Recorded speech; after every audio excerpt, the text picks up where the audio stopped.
আজি আমাৰ কেবিনেটত কেইবাটাও সিদ্ধান্ত হয়, কিন্তু মই এটা বিশেষ সিদ্ধান্তৰ বিষয়ে দুটা বিশেষ সিদ্ধান্তৰ বিষয়ে আলোচনা কৰিবলৈ আপোনালোকৰ মাজত আহিছোঁ।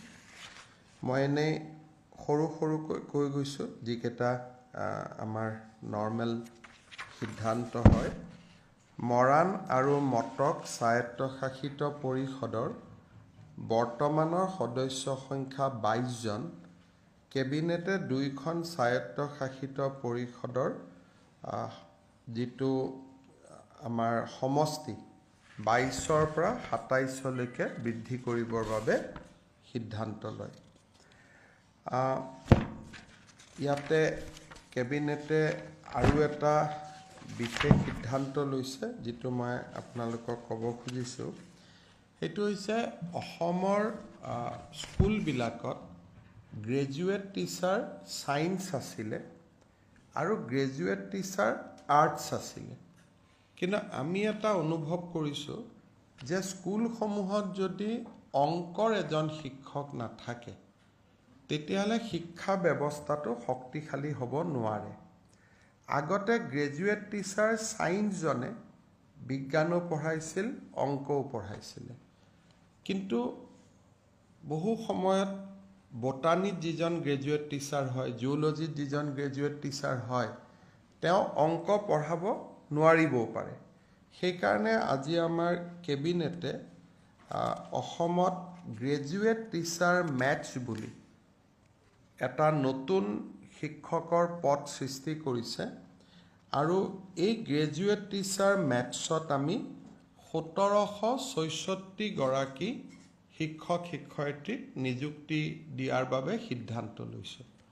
অৰ্থাৎ ইয়াৰ ফলত যিসকলে মেথছত অনাৰ্ছ লৈ বা মেথছত মেজৰ লৈ পাছ কৰিছিল, তেনেকুৱা 1764 জন যুৱক যুৱতীৰ নিয়োগৰ সুবিধাও মুকলি হ'ব আৰু সমান্তৰালভাৱে আমাৰ বিদ্যালয়সমূহৰ শিক্ষা ব্যৱস্থাত এটা খুব সুন্দৰ প্ৰভাৱ পৰিব। কেবিনেটত আৰু এটা আমি সিদ্ধান্ত লৈছোঁ যে ইমান দিনে আমাৰ 11খন পলিটেকনিক আৰু দুখন ইঞ্জিনিয়াৰিং কলেজ, ইয়াত আমি আউটচোৰ্চ হিচাপত তৃতীয় আৰু চতুৰ্থ শ্ৰেণীৰ কৰ্মচাৰীবিলাক লৈ আছিলোঁ।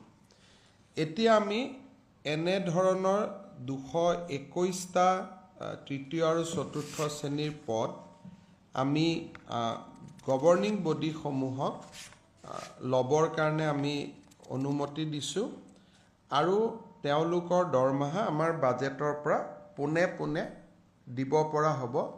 তেওঁলোকে আৰু আমাৰ কোনো আউটচোৰ্চিং কৰিব নালাগে, গভৰ্ণিং বডিয়ে নিজে নিজে নিযুক্তি দিব পাৰিব। আমাৰ বডো একৰ্ডত এটা ক্লজ আছিলে যে BTRৰ সীমা শোণিতপুৰ জিলাৰ বড়ো অধ্যুষিত অঞ্চলসমূহকো সামৰি ল'ব। যোৱা বছৰ 15 আগষ্টত মই ঘোষণা কৰিছিলোঁ যে 60খন নতুনকৈ গাঁও আমাৰ বড়োলেণ্ডত বা BTRত আমি অন্তৰ্ভুক্ত কৰিম। ইতিমধ্যে 41খন গাঁও নতুনকৈ অন্তৰ্ভুক্ত কৰা হৈছিলে, কিন্তু 60খন পাবলৈ আৰু 19খন গাঁও আমি BTRত অন্তৰ্ভুক্ত কৰিব লাগে। আজি কেবিনেটে 16খন গাঁও BTRত অন্তৰ্ভুক্ত কৰিছে নতুনকৈ, আৰু 3খন গাঁৱত বড়ো লোকৰ সংখ্যা কিমান আছে তাক চাই পেলাই সিদ্ধান্ত ল'বলৈ মুখ্যমন্ত্ৰীক কৰ্তৃত্ব অৰ্পণ কৰিছে। অৰ্থাৎ ইয়াৰ ফলত আমি পোনে ক'ব পাৰোঁ যে BTR একৰ্ডত যিটো এটা ডাঙৰ কথা আছিল যে শোণিতপুৰ আৰু আমাৰ বিশ্বনাথ জিলালৈকে BTRৰ সীমা বৃদ্ধি হ'ব, কিন্তু কেৱল 80শতাংশতকৈ অধিক বড়ো বা জনজাতীয় লোক থকা গাঁৱক লৈহে সম্প্ৰসাৰিত হ'ব। তেনে গাঁও আমি 60খন চিলেক্ট কৰিছিলোঁ। 41খন আগতে আমি অৰ্পণ কৰিছিলোঁ 19খন আমি কৰিলে আমাৰ প্ৰতিশ্ৰুতি পূৰ্ণ হয়। তাৰে আজি আমি 16খন পোনে পোনে অৰ্পণ কৰিছোঁ আৰু 3খনত বড়ো লোকৰ সংখ্যা কিমান তাক এবাৰ পুনৰাই চাবৰ কাৰণে মুখ্যমন্ত্ৰী কেবিনেটে দায়িত্ব দিছে। আজি কেবিনেটত লোৱা এটা ডাঙৰ সিদ্ধান্ত হ'ল ক্ষুদ্ৰ ব্যৱসায়ীসকলক লৈ। আমাৰ GSTৰ আপোনালোকে জানে যে 2017 চনৰ পৰা মোটামুটি অসমত GST বলবৎ হয় আৰু সেই সময়ৰ পৰা বিভিন্ন সময়ত টেক্সৰ যি ক'ব গ'লে ডিপাৰ্টমেণ্টে ভাবে যে টেক্স দিব লাগে, ব্যৱসায়ীসকলে নতুনকৈ GST আহিছে, নীতি নিয়ম গম পোৱা নাছিলে।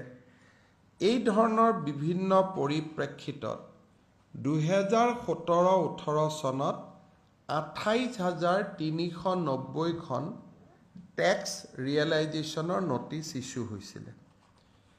2018-19 চনত 36,801খন টেক্স ৰিয়েলাইজেশ্যনৰ নটিচ ইছ্যু হৈছিলে।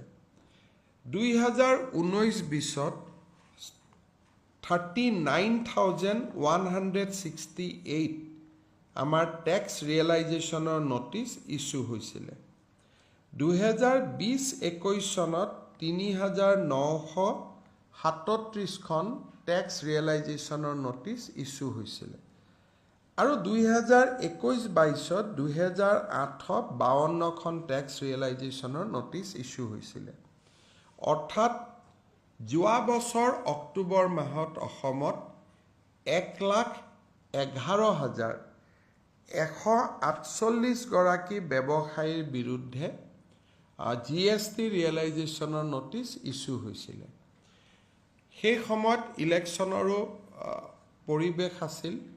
আমি যেতিয়া নিৰ্বাচনৰ প্ৰচাৰ অভিযানৰ কাৰণে গৈছিলোঁ তেতিয়া সৰু সৰু ব্যৱসায়ীবিলাকে আমাক আহি লগ কৰিছিলে যে মোক 5,000 টকা মোৰ GST আছিল, এতিয়া সুদে সৈতে মোৰ 1,00,000 টকা হ'লগৈ। মূলতঃ এই গোটেই ব্যৱসায়ীবিলাক ক্ষুদ্ৰ ব্যৱসায়ী আছিলে। মন্ত্ৰী অশোক সিংঘাল আৰু মন্ত্ৰী অজন্তা নেওগৰ নেতৃত্বত আমি এখন কেবিনেট কমিটি গঠন কৰি দিছিলোঁ আৰু কেবিনেট কমিটিখনে অসমৰ গাঁৱে ভূঞে আৰু বিভিন্ন স্থানত বিশেষকৈ জিলা সদৰসমূহৰ বিভিন্ন ব্যৱসায়ীৰ লগত গৈ বিভিন্ন স্থানত সাক্ষাৎ কৰিছিলে। তাৰ উপৰিও আমাৰ টেক্স অফিচাৰসকলৰ লগতো তেওঁলোকে আলাপ আলোচনা কৰিছিলে আৰু আলাপ আলোচনা কালত এটা কথা প্ৰমাণ হৈছিলে যে বহু ক্ষেত্ৰত যিটো ছফ্টৱেৰৰ পৰা নটিচ যায় তাত এটা সীমা নথকা কাৰণে 1,000 টকা কোনোবাই নিদিলেও নটিচ যায়, 50 কোটি টকা নিদিলেও নটিচ যায়। সীমা এটা নিৰ্ধাৰণ কৰি নোথোৱা কাৰণে বহুত ক্ষুদ্ৰ ব্যৱসায়ী তাতে নটিচ গৈছিল। আজি কেবিনেটে এটা সিদ্ধান্ত ল'লে যে যদি 5 লাখ টকাতকৈ অধিক টেক্স ভেলু হয় তেতিয়াহে ছফ্টৱেৰৰ বেচিছত নটিচ যাব। ইয়াৰ ফলত ভৱিষ্যতে ক্ষুদ্ৰ ব্যৱসায়ীসকল আমাৰ যিটো বিগ ডেটা এনালাইচিছৰ ওপৰত আমি নটিচ পঠাওঁ তাৰ পৰা তেওঁলোকে ৰেহাই পাব। পুৰণা গোচৰসমূহো কেবিনেটে খুব ভাল কৰি পৰ্যালোচনা কৰে আৰু পৰ্যালোচনা কৰাৰ পিছত কেবিনেটত এটা কথা ওলায় যে আমি অকণমান আমাৰ হাতত এটা পাৱাৰ আছে 161 অফ GST Act। এই পাৱাৰটো যদি আমি খুব জুডিচিয়াছলি যদি আমি পূৰণ কৰিব পাৰোঁ তেতিয়াহ'লে 2017-18 চনৰ 10,484টা কেছ আমি ড্ৰপ কৰিব পাৰোঁ আৰু অলপ যদি জুডিচিয়াছলি যদি আমি চাওঁ 2018-19 চনৰো আমি 15,529টা কেছ আমি ড্ৰপ কৰিব পাৰোঁ আৰু 19-20, 20-21, 21-22তো আমি যেতিয়া বিগ ডেটা এনালাইটিক্স ছফ্টৱেৰৰ পেৰামিটাৰটো আমি 5 লাখ টকাত থৈ দিম তেতিয়াহ'লে তাতো আমি বহুত ব্যৱসায়ীয়ে ক্ষুদ্ৰ ব্যৱসায়ীখিনিয়ে এই নটিছৰ পৰা হোৱা যিটো তেওঁলোকৰ গাত বোজা আহি পৰিছে উইথ ইণ্টাৰেষ্ট তাৰ পৰা তেওঁলোকে মুক্ত হ'ব পাৰিব সেইকাৰণে আজি কেবিনেটে সিদ্ধান্ত লৈছে যে GST ডিপাৰ্টমেণ্টে 161 যিটো GSTৰ আণ্ডাৰ ছেকশ্যন 161ত আমাৰ যিটো অধিকাৰ আছে ৰেক্টিফিকেশ্যন মটো ৰেক্টিফিকেশ্যন সেই অধিকাৰটো ব্যৱহাৰ কৰি আমি ক্ষুদ্ৰ ব্যৱসায়ীসকলক এই নটিছৰ পৰা আমি ৰেহাই দিম আৰু স্বাভাৱিকতে ব্যৱসায়ীসকলৰ বাবে ই এটা বিৰাট ডাঙৰ সিদ্ধান্ত বিভিন্ন সময়ত ব্যৱসায়ীসকলে তেজপুৰ তিনিচুকীয়া ডিব্ৰুগড়ত সমদল ওলাইছিল প্ৰতিবাদ কৰিছিলে কাৰণ 1,11,000 মানে বহুত লোকৰ ওপৰত এনেকুৱা নটিছ গৈছিলে আৰু যিটো আমি ভাবোঁ যিহেতু খুব কম টকাৰ আৰু ইয়াত বহুত ৰেভিনিউ ইনভলভমেণ্ট নাই গতিকে আমি মানুহখিনিক আণ্ডাৰ ছেকশ্যন 161 আমি প্ৰযোজ্য কৰি আমি তেওঁলোকক ৰেহাই দিব পাৰিম অজন্তা নেওগ আৰু অশোক সিংঘালৰ যিখন কেবিনেট কমিটি তেওঁলোকে যিটো পৰামৰ্শ আগবঢ়াইছিল যে অসম চৰকাৰৰ মটো পাৱাৰ আণ্ডাৰ ছেকশ্যন 161টো প্ৰয়োগ কৰিব লাগে কৰি 5 লাখ টকাৰ তলৰ ক্ষুদ্ৰ ব্যৱসায়ীসকলক আমি এই নটিছৰ যিটো কাঠামো তাৰ পৰা আমি ৰেহাই দিব লাগে কেবিনেটে অতীতৰ কেছখিনিও ৰেহাই দিব সিদ্ধান্ত লৈছে আৰু ভৱিষ্যতৰ কেছখিনিও ৰেহাই দিবলৈ সিদ্ধান্ত লৈছে তাৰ ফলত পুৰণা নটিছ পুৰণা জৰিমনাৰ পৰা সৰু সৰু ব্যৱসায়ীবিলাক মুক্ত হ'ব মই ভাবোঁ যে 1,11,000 মানুহৰ ভিতৰত প্ৰায় 90,000 লোক পোনে বেনিফিটেড হ'ব কেবিনেটৰ এই সিদ্ধান্তৰ কাৰণে আৰু আজি সেই সিদ্ধান্ত কেবিনেটে গ্ৰহণ কৰে তাৰ ফলত বহু ব্যৱসায়ীৰ যিটো তেওঁলোকৰ চিন্তা আছিলে দুশ্চিন্তা বুলিয়ে ক'ব লাগিব সেই দুশ্চিন্তাৰ পৰা তেওঁলোকে বাচিব পাৰিব আনহাতে যিবিলাক ডাঙৰ ব্যৱসায়ী আছে এবভ 5 লাখ যাৰ নেকি দিবলগীয়া আছে বা ইণ্টাৰেষ্ট হ'লে পায় তেনেকুৱা কেছবিলাক আমি ৰেহাই লাইনত যাব দিয়া নাই সেই কেছবিলাক যাতে ভাল কৰি অনুসন্ধান কৰি এটা লজিকেল কনক্লুজনলৈকে আনে তাৰ কাৰণে আমি GST ডিপাৰ্টমেণ্টক নিৰ্দেশ দিছোঁ এইবিলাক আজিৰ কেছ নহয় 24-25 23-24ৰ কেছ নহয় এইবোৰ পুৰণা কেছ আছিলে মানুহখিনিৰ এটা সমস্যা হৈ আছিলে আজিৰ পৰা সমস্যাটো তেওঁলোকৰ বহু পৰিমাণে দূৰ হ'ব আৰু এইখিনিৰ ভিতৰতে কোভিডৰ সময়খিনিও সোমাই আছিলে গতিকে বহুতখিনি ব্যৱসায়ী আজি এটা মানসিক অশান্তিৰ পৰা ৰক্ষা পাব শেষত কেবিনেটে আজি এটা শিক্ষা বিভাগক এটা নিৰ্দেশ দিছে খুব ইম্পৰ্টেণ্ট ডিচিশ্যন যে আমাৰ অসমৰ বহুত অঞ্চলত স্থানীয় মাধ্যমত কিছুমান ভাল স্কুল গঢ় লৈ উঠিছে শংকৰদেৱ শিশু নিকেতন জাতীয় বিদ্যালয় বিভিন্ন আমাৰ বৰাক ভেলীত সৰস্বতী শিশু নিকেতন হ'ব বিভিন্ন বিদ্যালয় য'ত নেকি ভাল স্থানীয় ভাষাৰ শিক্ষানুষ্ঠান গঢ় লৈ উঠিছে আজি আমি শিক্ষা বিভাগক নিৰ্দেশ দিছোঁ যে সেই বিদ্যালয়সমূহৰ 25% সিট চৰকাৰে লৈ ল'ব পাৰে নেকি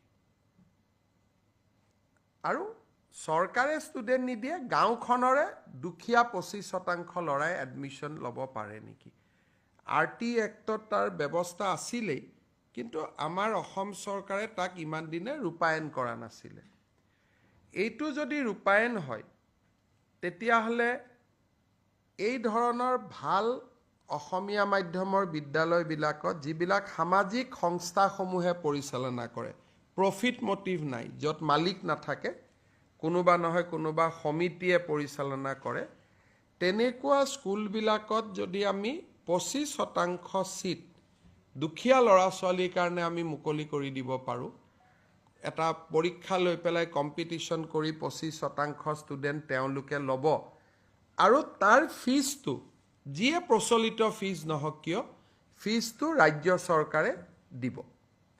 তেতিয়া বহুত ল'ৰা ছোৱালী, দুখীয়া ঘৰৰ ল'ৰা ছোৱালী যাৰ মনত এটা ইচ্ছা থাকে, কিছুৱে অন্ততঃ মেধাৰ ভিত্তিত পৰীক্ষা দি তেনেকুৱা স্কুলবিলাকত নামভৰ্তি কৰিব পাৰিব। আৰু ইয়াত স্কুলৰ কোনো আমি ঠিক কৰি নিদিওঁ, যি স্কুলেই পঞ্জীয়নভুক্ত কৰে। কোনোবাই ক'ব পাৰে শংকৰদেৱ স্কুলৰ কাৰণে মৰম কৰিলে, তেনেকুৱা নহয়। স্কুলখনেও পঞ্জীয়ন কৰিব লাগিব যে হয় এইটো আঁচনিৰ অধীনত মই 25% ষ্টুডেণ্ট ল'ব খোজোঁ। আৰু যি স্কুলে ইংলিছ মিডিয়ামক আমি নিদিওঁ, অকল মাধ্যমিক যিটো ভাষা, বড়ো মিডিয়াম, অসমীয়া মিডিয়াম, বৰাক ভেলীত বেংগলী মিডিয়াম বা স্থানীয় জনজাতীয় মিডিয়াম যিকেইটা আছে, ৰাভা মিডিয়াম আছে, যি অসমীয়া আৰু থলুৱা ভাষা বা বৰাক ভেলীত বেংগলী ভাষাত কৰে, তেওঁলোকৰ সেই ধৰণৰ স্কুলেহে ইয়াত আবেদন কৰিব পাৰিব।